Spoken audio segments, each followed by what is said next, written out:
Oh Nico, tu vas manger? Ouais. On va manger où? Ensemble. Bon, on mange là, tiens. On va faire cuire un peu de viande, on a préparé un peu de viande ce matin. Bah vous pouvez pas venir chez moi là? On sera assis? Bah ouais, on a de la place. Ah, ça marche. T'as une poêle? Une petite, une poêle normale quoi. Non. Attends, bouge pas, ça te dérange pas si le Fab vient? Ouais, non, y a pas de problème, Ouais, venez. je passe un coup de bigot. Fabien. C'est qui Fabien? Fabien Bourli. Coutelier, casserolier et tout, la totale, tu vois. Rémo? Ouais, bah, à côté là. Ouais, tu manges avec nous ce midi? Côte de bœuf? Eh ben, prends une grosse poêle, hein. Une belle poêle, hein. Tu déconnes pas? Je suis à la boucherie, ouais. Tu nous rejoins où? Chez JB ou là? Ah bah, ça roule. À tout de suite. Eh bah, c'est bon, ils arrivent là, tiens. C'est pour qui cette commande François? Bah c'est pour nous JB. Là pour ce midi là? Ah ouais? 3,5 kg. Bah on est 4. Ah ouais, c'est pas mal. C'est ce qu'il faut goûter. Hein. Allez, c'est parti. Les vendeurs de chiffon et... Ah ouais, c'est mieux que... Comment poulet? Ça va? Tu t'es fait beau, j'espère? Ça va? Ça roule, chef, ça va? C'est bien. Ouais. Et si tu nous avais ramené comme verre? Putain, mais on est en plus, on va jamais avoir assez. Alors, prends une côte de bœuf. On va jamais avoir assez. On avait prévu 3,5 kg pour 4, mais là ça va pas le faire. Il y a quelqu'un qui passe, il y a une maquilleuse, il y a quelque chose ou quoi? Non, j'ai pas encore ces talents là moi. Qu'est-ce que tu bricoles Nico? Il nous a mis un... Hein? Qu'est-ce que tu fais là? Ah là, on va manger là. On va manger, du coup, on a appelé copain casserolier, là, il nous a ramené des vieilles machines. Ça va pas être top ça. C'est tout noir, ça va pas marcher, ça va pas bien. Toi, tu rigoles ou quoi? Hein? Et puis donc, on va essayer de cuire des côtes de bœuf. T'as amené quoi à manger? Ouais, quelques côtes, une paire de saucisses, enfin des trucs qu'on fait tous les jours. Des ploums aussi, Ibérique, sympa. Tu vas voir. Bienvenue au studio Zoom. Pareil. Allez Star. 3ème. On va se régaler Nico. Ouais, ça va être pas mal. Bon Fab, tu nous as ramené des poêles. On va faire cuire de la viande. Bah toi tu nous as ramené une base de bœuf et des vins rouges et on va montrer les différentes surfaces dans lesquelles on peut cuire de la viande pour bien cuire de la viande. Alors c'est relativement simple, c'est les matériaux les plus basiques feront les meilleures cuissons. On vous montre. On va commencer par ce qu'il faut éviter pour la viande rouge. Tout ce qui est revêtement anti-adhésif. Ce sont des bonnes poêles pour cuire des choses délicates, mais pour de la viande rouge, de la côte de La bœuf... viande, elle est pas délicate. Tu verras ce qu'on va faire. Donc pas de revêtement anti-adhésif pour la viande rouge. Ensuite, différents matériaux. Un beau matériau, un peu lourd, mais efficace, la fonte émaillée. En France, on connaît tous les fameuses cocottes Staub, le creuset. Là-dedans, vous pouvez cuire de la viande, il n'y a pas de souci. Tout ça, ça passe sur ton induction? Oui. Ok. Ça, c'est un matériau que nos anciens, nos parents, nos grands-parents utilisaient, la tôle émaillée. Ça peut permettre de faire des belles cuissons de viande rouge aussi. Ça se trouve assez peu maintenant, mais on en a encore. La poêle de viandard, la vraie poêle à l'ancienne, en tôle, en fer, voilà, c'est de l'acier, qui est culottée. Celle-ci, je m'en sers beaucoup, elle est bien noire. Et plus elle est noire, moins elle colle. Et là, vous allez pouvoir saisir la viande. Donc ça, c'est une Mauviel M-Style. Il y a les grands classiques de ce matériau-là, c'est la Mineral Bay de chez Debuy aussi, qui est excellente. Bon, c'est bien, tu nous as ramené toute la casserolerie là, Titi. Mais tu cuis avec quoi la petite côte de bœuf qu'on a ramenée là? Le roi des matériaux pour que la cuisson de la viande, l'inox tout simplement. Donc ça, c'est une poêle Mauviel, tout inox, pas de revêtement. C'est ce qui va permettre d'obtenir ce qu'on recherche, c'est la réaction de Maillard, c'est-à-dire faire une fine croûte des deux côtés de la côte. Cette croûte va permettre de garder les sucres à l'intérieur de la viande et de garder tous les goûts et le jus. Voilà. Cuire une viande sur de l'anti-adhésif, c'est un fissure, faire une espèce de mousse baveuse tous les jus vont sortir et c'est pas ça qui va permettre d'obtenir le meilleur de cette viande. Alors moi, pour ce qu'on va vous faire là, c'est pas une recette de cuisine, c'est une recette technique. On va cuire de la viande, mais il n'y a pas de recette, on va dire. On va faire une méthode conventionnelle que vous pouvez utiliser chez vous sans aucun problème pour que vous ayez cette surface de cuisson en inox. Ok, alors moi je sale avant. Certains n'aiment pas, moi je ne poivre pas, mais je sale. Ok, on sale. Sale généreusement, parce que là on a une côte qui est épaisse, donc on sale généreusement. On va saler moins généreusement si vous avez un tout petit truc assez fin, ça sert à rien de mettre beaucoup de sel. Attention, je suis pas cuisseau. Moi on Sélectionne les viandes. Alors je prépare. Je commence à faire chauffer. Alors, et l'autre face. Là on est sur une plaque induction qui chauffe jusqu'à 9 plus power. On va mettre en début de cuisson à 8. Vous voyez, la poêle est légèrement humide. On va attendre que l'eau s'évapore et on va vous montrer le moment où la température de la poêle est bonne pour cuire.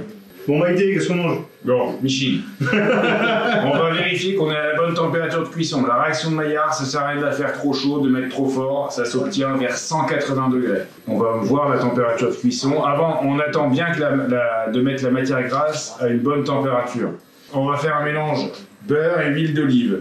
Le beurre pour le goût, l'huile d'olive pour pas que le beurre ne brûle et pour faire un bouillon gras. Ensuite, vous pouvez mettre de l'huile de pépins de raisin, c'est assez neutre, les Japonais font ça sur les viandes très grasses. Là, on va arriver à la température de cuisson, vous prenez une goutte d'eau. Voilà. Vous voyez, les gouttes, elles explosent direct dès qu'elles arrivent. On est à une bonne température de cuisson. Ça sert à rien de faire plus, c'est la température optimale pour cuire de la viande. Là, t'envoies ta matière grasse. Un petit peu de matière grasse. Il y a pas, vu comme ta poêle est grasse, il n'y a pas besoin d'en mettre. La viande est grasse, moi j'ai cuit sans matière grasse. On aurait pu le cuire sans mettre une matière grasse vu comme ta côte est grasse. Elle est bien là. C'est une côte de blanc de Gaïs. Une vache qui a 6 ans.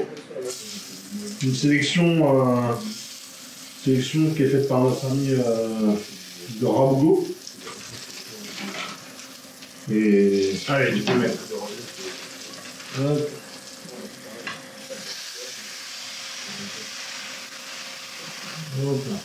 Voilà. Alors la règle, là, vous devez poser la viande dessus. Vous n'y touchez plus pendant au moins 3 minutes, vu l'épaisseur, 4 minutes. On n'y touche plus du tout. Et une fois qu'elle sera retournée, elle ne peut plus adhérer.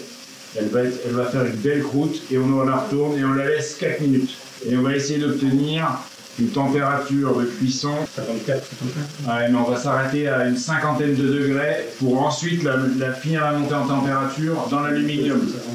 Voilà. Et certains disent la viande comme ça, c'est 55 à 57 degrés à cœur maximum. Au-dessus, c'est du bien cuit et c'est parce que. Ouais, ça sent bon. Ça sent bon. Là, tu sens bien. Ça n'a rien à voir avec une côte de bœuf. Le gras est beau, on a un beau ménage. Le gras, tu vois, il est pas jaune, mais un côté quand même bien coloré. On a un petit ménage interne. Une très belle côte de bœuf. Donc là, la côte de bœuf est en train de se saisir, c'est-à-dire la première cuisson, les premières colorations sur la première face. Et c'est ce qui va permettre d'enfermer les goûts et les jus. C'est une barrière. Voilà. C'est ce qu'on cherche à obtenir. C'est pour ça, une croûte, c'est pour ça qu'il faut absolument et pas d'intelligence.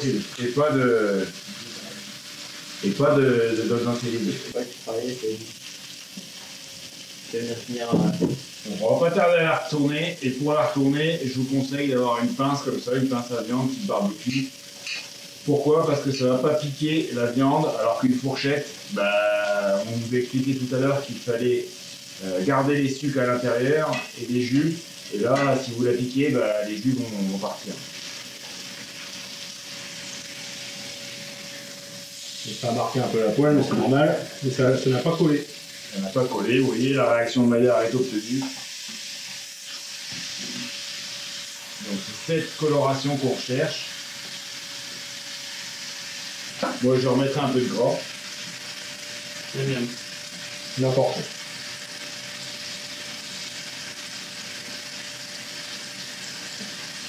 Ma femme va voir la vidéo, c'est incroyable.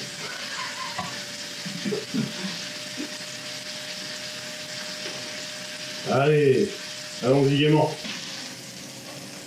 C'est beau. Vous voyez, ne pas toucher, laissez-la vivre. Vous la laissez 3-4 minutes de chaque côté. Et ensuite, il n'y a plus qu'à ajuster la température avec une sonde. Donc là, on va chercher combien à cœur On vise à peu près 50 degrés. Et la température de dégustation, c'est 55 degrés, 56 degrés, 57 degrés. Mais elle va encore monter en température après cuisson, emballée dans de l'aluminium. Donc très important à faire ça. Sur la poêle ou à côté? À côté, ouais, sur le bio à côté, okay. Juste avant la découpe. Ça va déstresser détendre la viande, ouais. Et homogénéiser la cuisson. Exactement, ouais. La cuisson va remonter à l'intérieur. Donc une poêle comme ça, il y a quoi? Il y a des contre-indications pour la chauffe? On peut mettre à fond ou... Ça sert à rien de mettre à fond. C'est-à-dire une fois qu'on a atteint la température optimale. Après c'est la viande qui brûle. Si on met trop chaud, c'est la viande qui brûle. Et c'est des risques de déformation de poêle, ça sert à rien. C'est l'éloge de la lenteur, la cuisson de la côte de bœuf. Ça, ta poignée à ce point, tout le temps de pâte. C'est le monteur froid des véhicules d'air qui est ici, qui permet que ça ne chauffe pas. Donc ici, effectivement, je peux la tenir. Ici, c'est tiède. Ouais. Et ici, c'est complètement froid. D'accord. Ah, si tu mets la poêle au four, ça va au four ta poêle. La poêle, la monture vont au four, simplement en sortant du four, pour prendre du maïs ou un torchon sur la monture. Donc il y en a qui mettent de l'ail, du romarin, un peu de tout qui arrose la viande. Nous, c'est pas une recette de cuisine qu'on vous propose, c'est une démonstration de cuisson.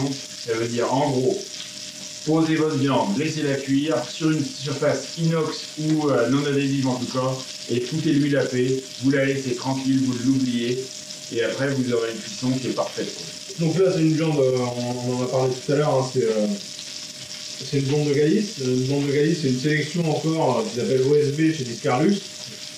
La blonde de Galice de chez Discarlux, OSB, on achète à Édouard, un bien Rabougo. C'est 10 ans qu'on travaille avec ces viandes-là. C'est quoi? Là, c'est vraiment le haut.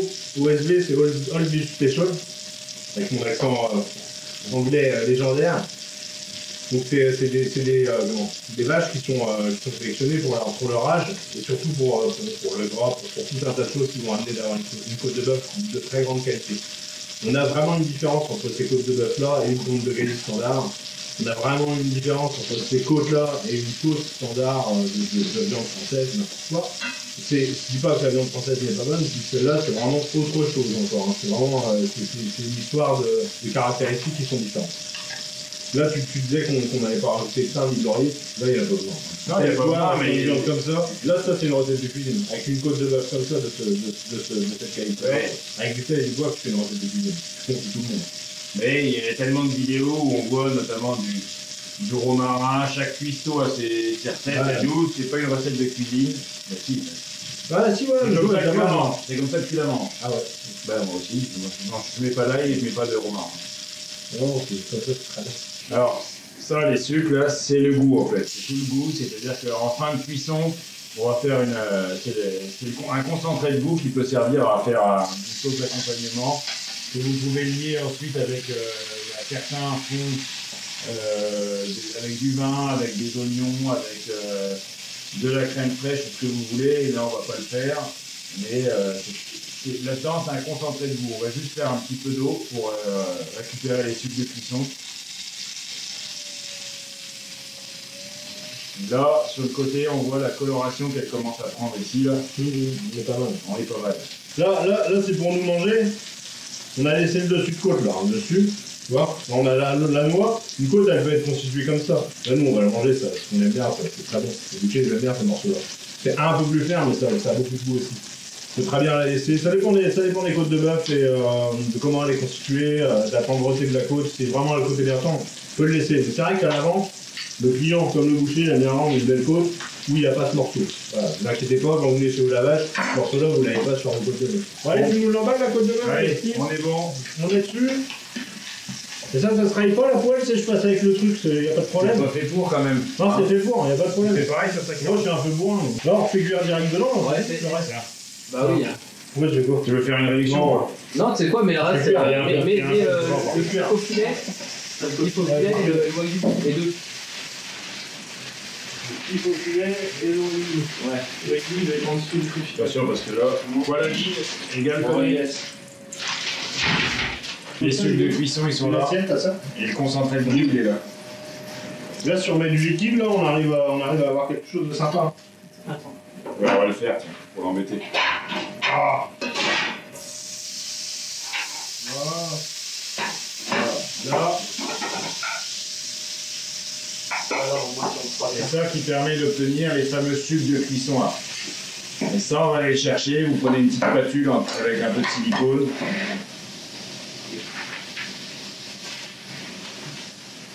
Donc ça, c'est le concentré de boue, ça. Et ça, vous ne pouvez pas l'obtenir si vous n'avez pas une poêle en inox, en tôle. Vous ne l'aurez jamais sur de l'anti-adhésif. Regardez, la poêle, il y a juste un coup d'eau savonneuse à mettre et c'est quasiment propre. Là. Donc ça, on le récupère et ça va accompagner la dégustation de tout à l'heure, un peu comme un condiment. Je suis en train de vous préparer 2 petits morceaux de viande. On a un morceau de wagyu croisé, une viande de la ferme des plantes, qui est ici. Je peux montrer là. Juste là. Donc une jolie viande. Bien persillé. Ouais, bien persillé, c'est vraiment sympa. C'est un croisement de wagyu, vraiment très très bon. Et on a vraiment un truc qui est bien gras, avec un gras de qualité là. Hein. Tu vois, bon là, la température, on est très bien pour faire cuire une viande. Hein. Et puis là, c'est une fin de faux filet sur une vache R1 et qui a un peu d'âge. C'est plus pour avoir un petit goût de maturation dans la bouche. Mais c'est un vieille carne. Exactement, chef, comme d'habitude. Ah, ça, c'est un bon bruit, ça. On va mettre les deux ensemble. Il y a un peu plus d'épaisseur sur celle-là, mais elle a besoin d'un peu moins de cuisson flotte. Vu que celle-ci est fraîche, celle-là est un peu plus maturée, donc moins de cuisson, moins d'eau à l'intérieur de la viande. Plus on la cuit, plus on perd en eau. Alors comment on fait cuire une viande, Fabien? C'est très simple, on ne fait rien, il n'y a rien à Tu la mets faire. dans la poêle. Vous la posez dans la poêle et vous revenez 2-3 minutes après pour la retourner. C'est pas la peine de regarder si ça colle ou pas. Là, si je la retourne, ça colle, c'est sûr. Non, voilà. Et dans 3 minutes,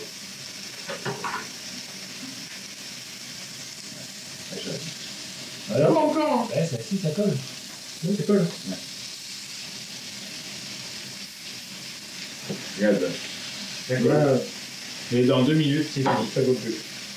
Voilà, tu vois, Alors, ça colle tout seul. est-ce que ça c'est colle nickel, ouais. On a pris les aloyaux en comment? Donc en croisé. Et là on va laisser, là ça recolle, hein. On est d'accord, Fabien. Un petit peu. Là, dès qu'il roule, lui, ça Ah, colle. non, ça recolle. Et là, on Un part petit peu. 3 minutes. Bon, là, ça Moi va je mange pas ça, ça peut ça va plus coller. Ça peut être autre chose. À 2 mac. Non, Du non. poisson, j'espère. Des aiguilles. On se dit un truc là. C'était un standard. Ouais, c'est bien, on peut Alors, un petit peu. Ouais. Ça, tu manges ça saignant ou Il faut bien avoir les 3 couleurs dans la viande. Ça c'est super important. Tu peux expliquer? Bah t'as une couleur qui est grillée. Attention sur une coupe transversale là, qu'on va couper, on va le voir. Il y a une couleur qui est le grillé vraiment. Il y a une couleur entre les deux, entre le rouge et le grillé, et puis le rouge. En couleur. C'est super important. Il faut quand même que ta couleur intermédiaire elle soit quand même visible.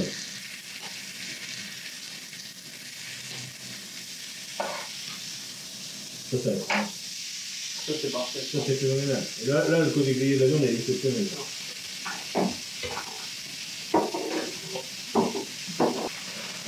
Non, c'est pas bien.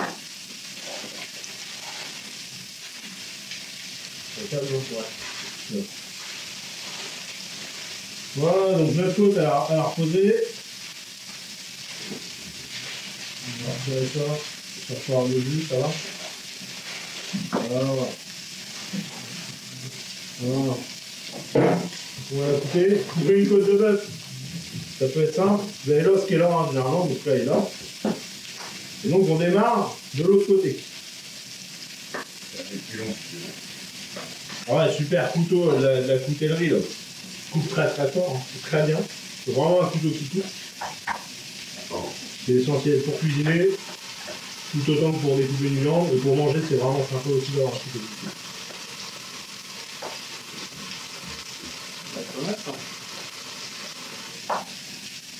Ça a l'air pas très mal. Transporter, à mon avis, les. Couteau de cuisine.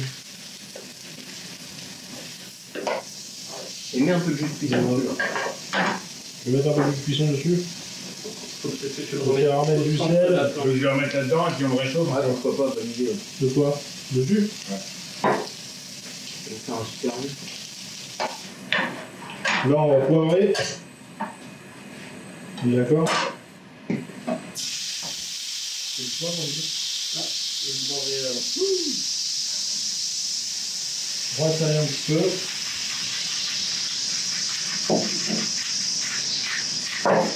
C'est là qu'on arrive. Mon poivre. Avec le poivre du moulet. Et là, on va mettre un peu le jus qu'on a fait tout à l'heure. Qu'on a fait réchauffer, avec Voilà. on va rajouter le jus. Bah tiens, tu peux même. On aurait été intelligent si on avait eu un récipient un peu plus. Tu peux même couper ça, hein, on va tout mettre. Regarde ce que tu peux faire, ça c'est trop joli ça. Et là, on les a les 3 couleurs là, comme tu dis. Ouais. Ouais, ça va, c'est bien. Pas mal là. Donc, t'as du téflon autour de ta machine là? Non, c'est du silicone ça. Silicone. Non, mais je mets aussi ou pas? Un petit peu, ouais. Fais gaffe, ça dégueule pas partout. Attention là.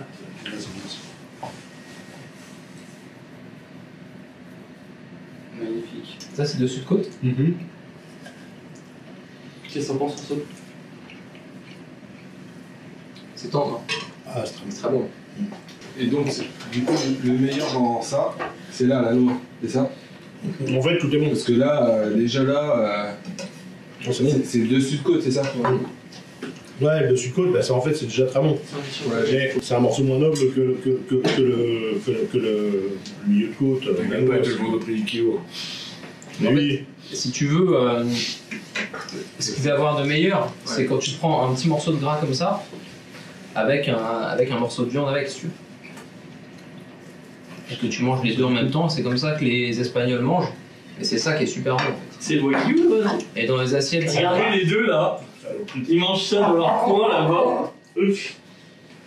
Ça, tu m'en donnes un peu, Nico? Non. Ça, c'est là que Ça, c'est pas bon, ça. Allez, hop. Attention avec ton couteau. Pas bon, ça.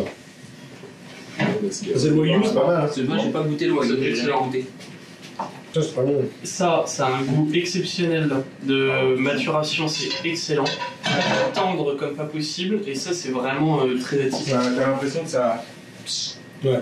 Là, bah, t'as le gras dedans qui se libère quand tu mâches. Ouais, c'est ça. C'est comme si tu perçais une petite perle. Ouais. C'est ouf. Moi, ce qu'on peut trouver ces trucs-là, parce que c'est exceptionnel, je vais en acheter. Ouais, je te montrerai. C'est pas très loin.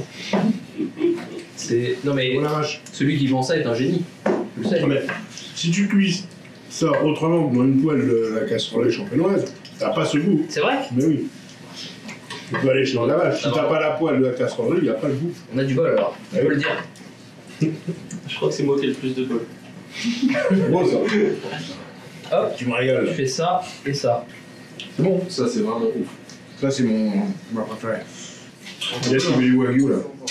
Je veux bien la moitié du bongo avec toi. Allez-y, prenez les gars. Non, ça c'est. Sincèrement, ça, mais je vendrais ma mère pour un peu comme ça. Je pense qu'il faut qu'on vende plus que 4. Sur la Test de la goutte, Non, j'ai- ça marche aussi sur la tôle émaillée. Ouais, ça marche un peu. Surtout. Voilà, c'est chaud. On teste une pluma dans une tôle émaillée. Ouais, t'en mets trop. J'en mets trop. Allez. Une farine. Une farine, mais là, ça charge beaucoup de Bah, poêle. et ben on met Ah, après, moi, il faut le quitter, hein, mais t'inquiète. Est-ce que tu sais ce que tu es en train de faire cuire, Fabien? Pluma. Ouais, et l'autre morceau? Les deux autres morceaux? Ah, y a pas de... c'est pas deux morceaux de pluma. Ah non. Non. Ah bon, pardon, je croyais que c'était 2 morceaux de pluma. C'est laquelle la pluma? La pluma, c'est celle-là. Il y a une forme, C'est le bout du filet mignon, ça. non. C'est quoi? C'est un morceau qui se trouve entre les côtes premières et les chines en dessous, parce que eux ils démontent les chines beaucoup plus que nous. Ils démontent la longe même beaucoup plus que nous. Et donc, si tu veux, c'est pas une coupe que tu vas retrouver sur le porc qu'on propose en France. C'est vraiment typique espagnol.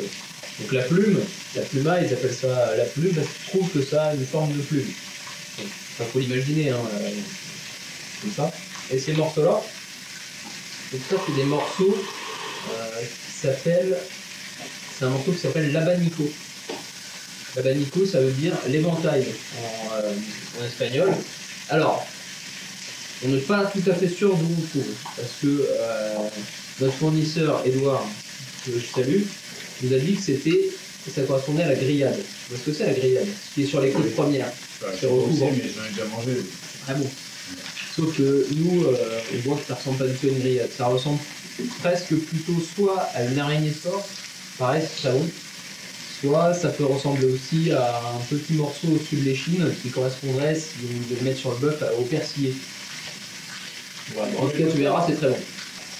Donc là, tu vois, ça adhère. Là, ça adhère, c'est pas plus, il faut le laisser. Donc ça, c'est du porc. Mais il y a une couleur très rouge, contrairement au porc qui est plus blanc en France, je pense. Ça se cuit comment? Ça se mange comment? Ça, tu peux le manger rosé.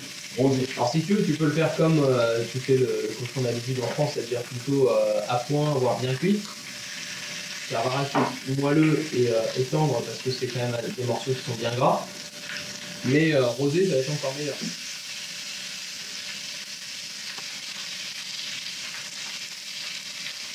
Ça sent bon, hein. Ça sent bon. Je le retire. Ouais. Tu laisses le soleil quelque part. Putain, je peux mettre dessus. Attention, c'est bien chaud. Hein. Ça, c'est quoi ça? C'est Secreto. Ouais, tu vois, ça va bouger. C'était quoi, pardon? Le Secreto. Ça, vous prenez quoi?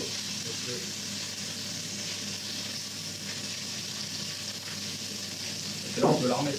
La petite viande, mais... Là, voilà.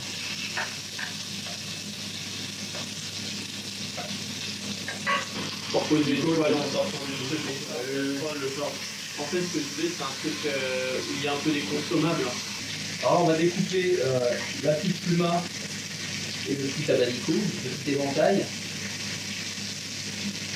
On se découpe sans effort.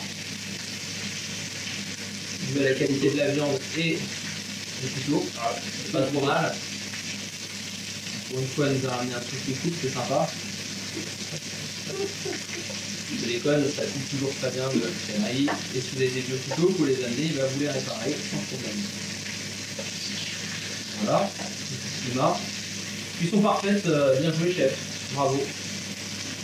Rosé comme il faut.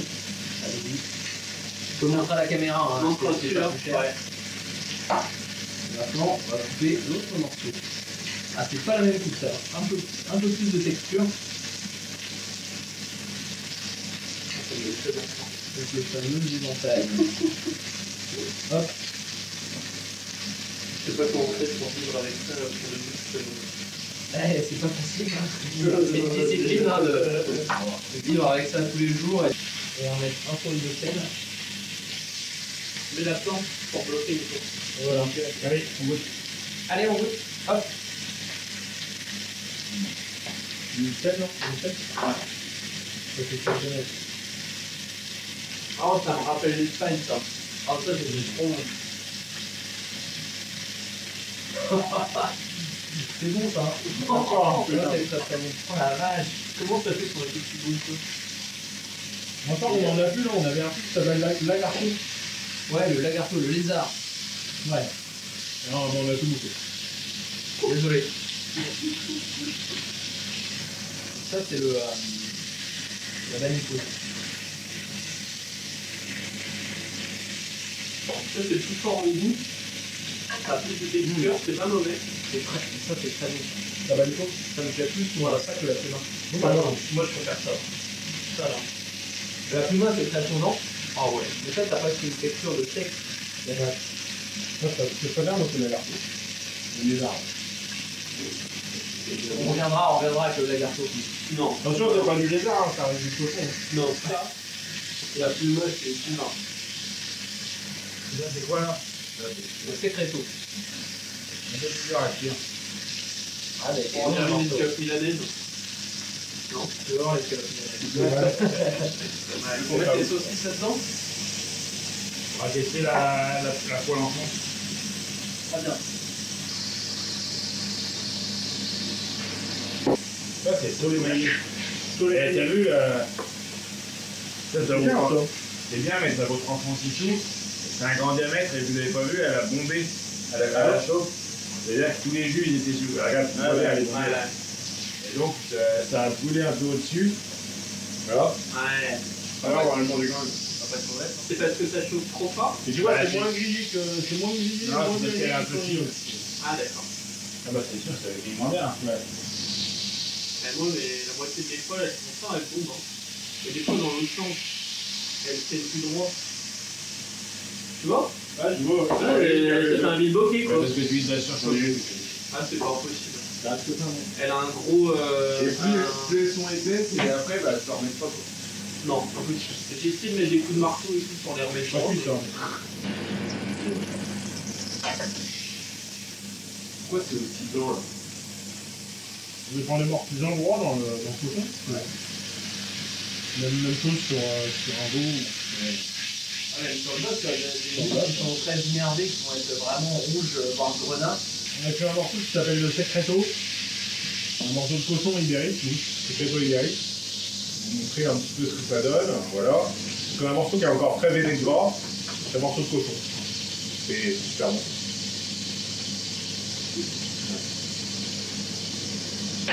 dédicace à Boris. Très très bon.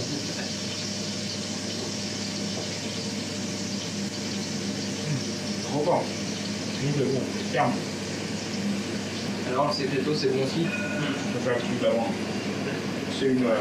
C'est sûr que c'est La la. humain, c'est excellent. Et c'est tout prendre au début. Ouais, pareil, celui d'avant, là. C'est bon, c'est très très bon. Non, Je sais pas déjà, là. Hein? Ouais, c'est ça. Mais tu sais que c'est super agréable de pouvoir tester plusieurs viandes comme ça parce que vraiment, quand t'en manges une, même si t'en manges tous les jours, tu peux pas vraiment comparer. On est bien là ou pas? Ouais, là, ça commence à être bien. Saucisse? Ouais, sauce. Tu veux mettre quelque chose dedans ou pas? Tu dis ou pas? Ça va? Les chorizo, ça. Vas-y. Les chorizo maison.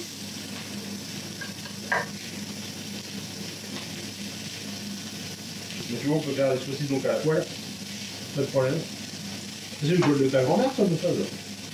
Ouais, je tu rigoles. C'est vrai? J'aurais été contente d'avoir ça, ma grand-mère. Ça, c'est bon de fond, ça. Fonte émaillée. Fonte émaillée. C'est la même que. Non, tout à l'heure, c'était des tôles émaillées. Ok. Donc là, c'est beaucoup plus lourd. Ouais, très lourd. Je me permets. Très lourd et ça va faire une cuisson diffuse, douce. Ouais. Ça, c'est vrai que t'as raison de baisser, ça sert à rien de mettre fort ce type d'ustensile. C'est beau, là. Ouais, ça va être simple. Tu me coupes, là? Parce que moi, vous savez, je suis un disciple un peu de Salt Bay.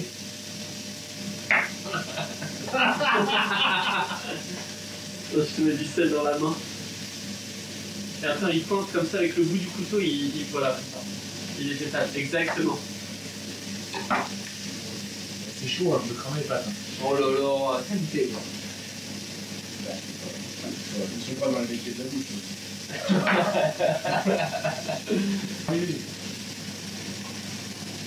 C'est cool.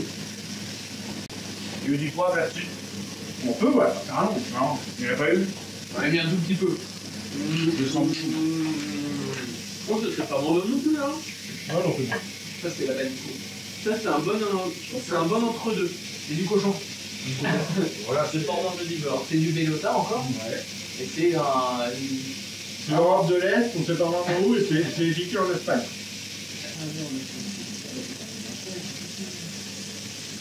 La vague maturation, Ouais. Wagyu et. oui. Ah, mais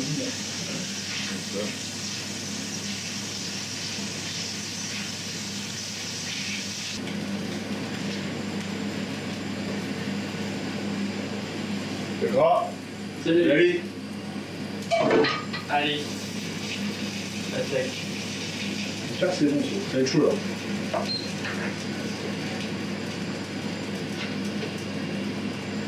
C'est pas flagrant en cuisson que c'est cuit. Ouais, mais c'est cool. c'est cuit.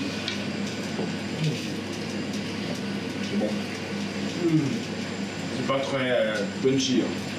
C'est comme ça que tu le voulais. Ah, c'est bon, c'est bien. Très Ça pique un peu. Ouais. C'est juste que c'est pas très coloré en fait. Plus fort, Et après, c'est colorant, c'est pas le bonheur. Hein. Non mais c'est doux, la bonne viande. instinctivement, mentalement, on associe le fait que ce soit très rouge à ce que ce soit très piquant. très fort. Non, mais là, c'est bien dosé. Moi, j'aime pas quand c'est trop fort. Après, ça sature. Tu sais, si tu mets trop de. Ouais. Non, mais aussi mon but. Pimenton, le piment, ça sature le goût. C'était sympa cette entrée. On a bien mangé. On va faire ça tous les midis, je pense. On a mis au studio avec mon ami Fabien Coutelier pour faire cuire du bœuf, un peu de porc et une paire de saucisses qu'on fabrique à la boucherie. Tout ça bien entendu pour vous montrer qu'on pouvait faire cuire différents produits dans différentes poêles. Des poêles en inox, des poêles en fonte émaillée. Enfin, moi, il nous a ramené quand même pas mal de poêles sympas pour qu'on puisse faire des tests. C'était très bon, on peut manger, on a profité aussi pour bien manger, pour faire quelques vidéos. Eh bien, comme on l'a vu avec Nicolas, avoir des bonnes viandes, ça se cuit dans des bonnes poêles, et souvent les bonnes poêles sont les plus simples. Donc tôle émaillée, fonte ou inox, et c'est vraiment l'inox qu'on vous conseille de privilégier pour cuire vos viandes rouges, si vous voulez vraiment obtenir une belle cuisson avec la réaction de Maillard, c'est l'inox qu'il faut privilégier. Donc n'hésitez pas, on reste disponible pour vous détailler les poêles qu'il vous faut. N'hésitez pas à passer à la boutique. Vous allez chez Nicolas, achetez votre viande, vous passez chez nous, on vous expliquera comment bien cuire tout ça. A très bientôt et merci.